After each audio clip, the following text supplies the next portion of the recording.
Friends welcome back to ఆంగ్ల Samitha YouTube channel. ఇవాల్టి వీడియోలో మనం పాస్ట్ కంటిన్యూస్ టెన్స్ గురించి కంప్లీట్గా నేర్చుకుందాం. పాస్ట్ కంటిన్యూస్ టెన్స్ ఎప్పుడు వాడాలి, ఏ సందర్భంలో వాడాలి, పాస్ట్ కంటిన్యూస్ టెన్స్ స్ట్రక్చర్ ఏంటి, మనం ఏ వెబ్ ఫామ్ వాడాలి, సెంటెన్సెస్ని ఎలా రాయాలి, ఇవన్నీ కూడా మనం ఈ వీడియోలో చూద్దాం. అలాగే సింపుల్ పాస్ట్ టెన్స్ గురించిన వీడియో ఆల్రెడీ మన ఛానల్లో ఉంది, డిస్క్రిప్షన్ బాక్స్లో లింక్ ఉంటుంది. దాన్ని కూడా అర్థం చేసుకుని పాస్ట్ కంటిన్యూస్ టెన్స్కి వస్తే మనకి సులువుగా ఉంటుంది. ఈ సిరీస్లో అలాగే past perfect tense, past perfect continuous tense కూడా నెక్స్ట్ అప్డేట్ చేయడం జరుగుతుంది. Let's begin. What is the past continuous tense? Continuous tense అంటే కొనసాగుతూ ఉండేటువంటిది, జరుగుతూ ఉండేటువంటిది. The past continuous tense. Past అంటే పాస్ట్ టైం, గతించిన కాలం, ఆల్రెడీ జరిగిపోయినటువంటిది. తెలుగులో భూతకాలం అంటాం కదా. పాస్ట్ కంటిన్యూస్ టెన్స్ అనేది use to describe actions that were on going in the past or actions happening simultaneously in the past. అంటే గతంలో ఆన్ గోయింగ్, గతంలో కొనసాగుతూ ఉండేటువంటి పనులు, గతంలో కొనసాగుతూ కంటిన్యూగా జరుగుతున్నటువంటి చర్యలు, అలాగే హ్యాపెనింగ్ సైమల్టేనియస్లీ. సైమల్టేనియస్లీ అంటే అదే సమయంలో, ప్యారలల్గా, సమాంతరంగా మనం ఏదో ఒక పని చేస్తూ ఉంటాం, అదే సమయంలో వేరే వాళ్ళు ఇంకో పని చేస్తుంటారు. చెన్నై సూపర్ కింగ్స్ బ్యాటింగ్ చేస్తూ ఉందంటే ముంబై ఇండియన్స్ బౌలింగ్ చేస్తూ ఉంటుంది, ముంబై ఇండియన్స్ బ్యాటింగ్ చేస్తూ ఉందంటే చెన్నై సూపర్ కింగ్స్ బౌలింగ్ చేస్తూ ఉంటుంది. ఇలా సైమల్టేనియస్గా జరగదు. It is form using the past tense of to be and the present participle. That is present participle అంటే ఏంటి? బేస్ ఫామ్ అంటే వెబ్ యొక్క first form V1 plus ING form, ing form. To be అంటే is, was, అలాగే are, were ఉన్నాయి కదా, అవి to be forms అంటాం. ఇక్కడ పాస్ట్ టెన్స్ కాబట్టి మనం WAS was and WERE were వీటిని వాడతాం. సింగులర్ అయితే WAS వాజ్, అలాగే ప్లూరల్ అయితే WERE వర్ వాడతాం. Base form V1 plus ING. Ing form ఎప్పుడు కూడా గుర్తుపెట్టుకోండి. ఇంగ్ అంటే స్ప్రింగ్, కొనసాగుతూనే ఉంటుంది. ఇంగ్ అంటే స్ప్రింగ్, కొనసాగుతూనే ఉంటుంది. అంటే కంటిన్యూస్ టెన్సెస్కి మనం ఇంగ్ ఫామ్ వాడతాం. ప్రెజెంట్ కంటిన్యూస్ కానీ, పాస్ట్ కంటిన్యూస్ కానీ, ఫ్యూచర్ కంటిన్యూస్ కానీ మనం V1 plus ing form. Like walking, talking, making, teaching, learning, fighting, quarreling, arguing, asking, begging, giving, honoring, etc. సరే, ఇప్పుడు ఈ స్ట్రక్చర్ ఎలా ఉందో ఒకసారి చూద్దాం. How to form the past continuous tense. The past continuous tense is used to describe actions that were on going in the past or actions happening simultaneously in the past. Already మనం చెప్పుకున్నాం. గతంలో కొనసాగుతూ ఉండేటువంటి పనులకు, గతంలో ఏదైనా పని జరిగేటప్పుడు సైమల్టేనియస్గా అదే సమయంలో జరుగుతున్నటువంటి పనులకు మనం పాస్ట్ కంటిన్యూస్ టెన్స్ అనేది వాడతాం. దీనికి మనం టు బీ ఫామ్ అయినటువంటి వర్డ్స్ వాడతాం, plus base form plus ing form of the verb వాడతాం అనమాట. ఎగ్జాంపుల్ చూస్తే మనకు క్లియర్గా వస్తుంది. సబ్జెక్ట్. సో ఇంగ్లీష్లో సబ్జెక్ట్తో, తెలుగులో కూడా సబ్జెక్ట్తో సెంటెన్సెస్ ప్రారంభమవుతాయి కాబట్టి సబ్జెక్ట్ ఏం తీసుకుంటాం, ఇక్కడ షీ తీసుకుందాం. షీ కాబట్టి, షీ అనేది సింగులర్ కాబట్టి వాజ్ వస్తుంది. She was cooking all morning. ఇప్పుడు షీ వాజ్ కుకింగ్ అన్నాం అనుకోండి, తప్పు అవుతుంది కదా. She was cooking, she is cooking అంటే ఇప్పుడు ఆమె వండుతుందని, షీ వాజ్ కుకింగ్ నవ్వు అంటే తప్పు అవుతుంది. కాబట్టి ఇది గతంలో కాబట్టి గతంలో అటువంటి టైం ఆల్ మార్నింగ్. ఇప్పుడు మధ్యాహ్నం అయింది అనుకుందాం. She was cooking all morning. ఉదయం అంతా కూడా వండుతూనే ఉంది. చుట్టాలు ఎక్కువ మంది వచ్చారు, ఉదయం అంతా కూడా వండుతూనే ఉంది. She was not sleeping when he came home. ఇక్కడ మనం మైనస్ సింబల్ పెట్టమంటే నెగిటివ్ స్ట్రక్చర్. పాజిటివ్ సెంటెన్సెస్ ఇలా రాస్తాం. నెగిటివ్ సెంటెన్సెస్ అంటే నథింగ్ బట్ నాట్ వచ్చేవి అంతే. ఇంక నెగిటివ్ అంటే ఇంకో అర్థం ఏం లేదు. She was sleeping when he came home. Positive అంటే ఆయన వచ్చేటప్పుడు పడుకునే ఉంది అని అర్థం. నెగిటివ్ అయితే మనం జస్ట్ నాట్ యాడ్ చేస్తే సరిపోతుంది. She was not sleeping when he came home. Question structure. Interrogative sentence లేదా క్వశ్చన్ ఏం చేస్తామంటే మనకి be form of the verb కానీ, క్వశ్చన్ వర్డ్ కానీ, లేదా డూయింగ్ హెల్పింగ్ వర్బ్స్ ఉన్నాయి, డూ, డిడ్, డివ్ కానీ, వీటిని హ్యావ్, హ్యాజ్, వీటిని కానీ మనం ముందు పెట్టుకుంటాం. కాబట్టి ఇక్కడ వాజ్ లేదా వర్ వస్తుంది. సింగులర్ అయితే వాజ్, ప్లూరల్ అయితే వర్ వస్తుంది. Was she sleeping when he came home. ఆమె పడుకొని ఉందా అతడు వచ్చేటప్పటికి అని అడుగుతుంది.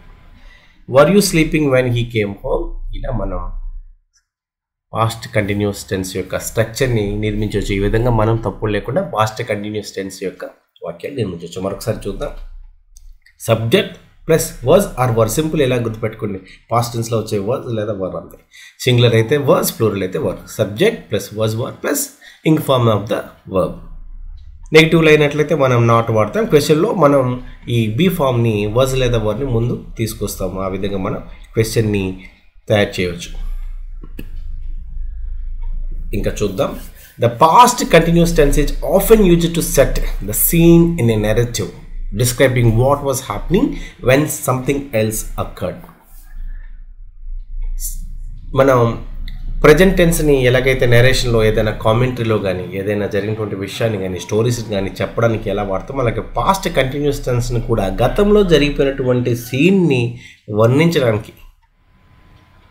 ఇప్పుడు జరుగుతున్నటువంటి క్రికెట్ మ్యాచ్ గురించి మనం కామెంటరీలో మనం సింపుల్ ప్రజెంట్ కంటిన్యూస్ టెన్స్ వాడతాం కాబట్టి, అలాగే గతంలో జరిగిపోయింది అనుకోండి అప్పుడు మనం పాస్ట్ కంటిన్యూస్ టెన్స్ వాడతాం. అలాగే ఇంకోటి ఏదో జరుగుతూ ఉంది, ఒక యుద్ధం జరిగేటప్పుడు పక్కన ఏమవుతుంది, వంట చేస్తున్నప్పుడు పక్కన ఏం జరుగుతుంది, అలా రెండు యాక్షన్స్ వర్ణించడానికి కూడా మనం పాస్ట్ కంటిన్యూస్ టెన్స్ని వాడతాం. కొన్ని ఎగ్జాంపుల్స్ చూద్దాం, మనకి ఈజీగా ఉంటుంది. The sun was setting as the lioness was hunting her prey. Lioness అంటే శివంగి, ఆడసింహం. ద సన్ వాజ్ సెట్టింగ్, ఈ సింహం వేటాడేటప్పుడు సన్ ఏమవుతుంది, సెట్టింగ్, ఈవినింగ్ అవుతుంది అనమాట. Did you know that was and were are the past tense forms of the verb to be. To be యొక్క ప్రజెంట్ ఫార్మ్ ఏంటంటే ఈజ్ అండ్ ఆర్ యామ్. ఇక్కడ past tense ఏంటంటే వాజ్ అండ్ వర్, ఇవి past forms. మనం past continuous కాబట్టి was and were forms వాడుతూనే ఉన్నాం. ఇంకా కొన్ని ఎగ్జాంపుల్స్ చక్కగా చూసినట్లయితే మనకి కంప్లీట్గా అవగాహన వచ్చేస్తుంది. She read a book when the phone rang. Phone మోగేటప్పటికి ఆమె ఒక పుస్తకం చదివేసింది. తప్పు వస్తుంది కానీ మీనింగ్. సో ఇదే సెంటెన్స్లో, ఈ సెంటెన్స్ ఏ టెన్స్లో ఉండాలి, ఇదైతే సింపుల్ పాస్ట్లో ఉంది, మనం దీన్ని పాస్ట్ కంటిన్యూస్కి మార్చాలి. She was reading a book when the phone rang. Phone మోగేటప్పటికి ఆమె ఒక పుస్తకం చదువుతుంది. She was reading a book. They play soccer when it started raining. వర్షం వచ్చేటప్పటికి ఆడేసిన అర్థం వస్తుంది. సింపుల్ పాస్ట్ టెన్స్లో ఉంది. దీన్ని మనం ఏం చేయాలండి, ఇంక్ ఫామ్ వాడుకోవాలి. They were playing soccer when it started raining. He Singh A song while he was cooking dinner. ఇది కూడా తప్పు, ఎందుకంటే ఆల్రెడీ మనకు ఒక యాక్షన్ జరుగుతుంది. హీ వాజ్ కుకింగ్ డిన్నర్ గతంలో జరిగినటువంటిది, ఇంకో పాట పాడుతూ ఉన్నాడు కాబట్టి పాస్ట్ కంటిన్యూస్ టెన్స్ వాడతాం. He was singing a song while he was cooking dinner. So ఇప్పుడు పాస్ట్ టెన్స్ అంటే పాస్ట్ కంటిన్యూస్ టెన్స్ గురించి నేర్చుకున్నాం. ఎప్పుడు వాడతాం, దాని స్ట్రక్చర్ ఏంటి నేర్చుకున్నాం, పాజిటివ్, నెగిటివ్, అలాగే ఇంటరాక్టివ్ సెంటెన్స్ ఎలాగో నేర్చుకున్నాం. కాబట్టి చిన్న క్విజ్ చేద్దాం, ప్రాక్టీస్ చేద్దాం. దాన్ని బట్టి మనకి కంప్లీట్ అవగాహన అనేది వస్తుంది. She dash at the party when her friends arrived. Friends వచ్చారు, అట్లాగే ఏం చేస్తుంది, she was dancing at the party when her friends arrived. Party కాబట్టి ఆబ్వియస్లీ డ్యాన్స్ చేస్తూ ఉంటారు. They dash in the pool while it was raining. పూల్లో ఏం చేస్తామంటే స్విమ్మింగ్ చేస్తాం కదా, they were swimming in the pool while it was raining. I dash study for my test all evening. Study, ఇక్కడ ఉన్నటువంటి study అయినటువంటి V1 ఫామ్ని ఇంక యాడ్ చేసి మనం స్టడీయింగ్ చేయాలి. I was studying, I singular కాబట్టి పక్కనే వాజ్ వస్తుంది. I was studying for my test all evening. I am studying for my test అని పెట్టామనుకోండి, ఇక్కడ ఐ పక్కన యామ్ వస్తుంది మనకి ప్రజెంట్ కంటిన్యూస్ టెన్స్లో, బట్ పాస్ట్ టెన్స్లో ఐ వాజ్ వస్తుంది. I was studying for my test all evening. So ఇక్కడ ఒక 10 క్వశ్చన్స్ ఉన్నాయి, వీటిని క్విజ్ ప్రాక్టీస్ చేద్దాం, మనకి ఇంకా కంప్లీట్ అవగాహన అనేది వస్తుంది. He dash in the park when it started to snow. మంచు కురిసాడు, ఏం చేస్తున్నాడు, he was running in the park when it started to snow. The birds dash while we were sitting in the garden. Birds చేసే పని ఏమండి, singing. The birds were singing while we were sitting in the garden. She dash a beautiful picture last night. She was painting a beautiful picture last night. They dash on the phone when the lights went out. They were talking on the phone when the lights went out. We dash a movie while it dash outside. We were watching a movie while it was raining outside. I dash a book while my brother dash video games. I was reading a book while my brother was playing video games. The cat dash on the sofa when the dog dash loudly. The cat was sleeping on the sofa when the dog barked loudly. So ఇప్పుడు multiple choice type of quiz చూద్దాము, ఇంకా మనకి ఈజీగా understanding అనేది పెరుగుతుంది. She dash singing a song when I called her. She అనేది singular కాబట్టి మనకి వర్స్ వస్తుంది.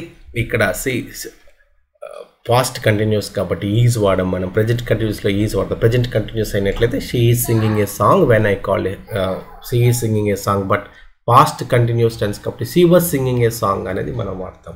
అలాగే they were playing in the park when it started raining. ఇక్కడ ఉన్న అన్నిటి వాటిలో కూడా మనం పాస్ట్ టెన్స్ని ఎంచుకోవాలి కాబట్టి ఆర్ ఈజ్ రాదండి, వర్ వస్తుంది. He dash cooked or was cooking dinner while she watch TV.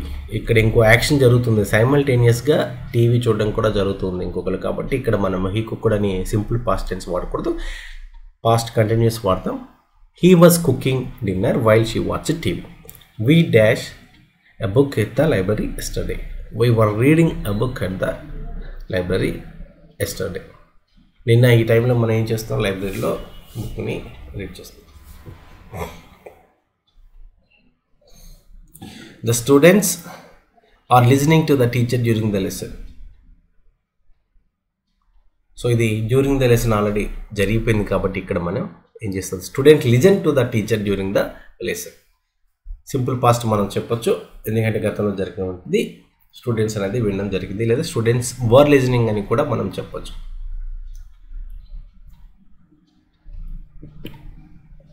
So thanks for watching the video patiently. Please subscribe to Angle Sabita YouTube channel.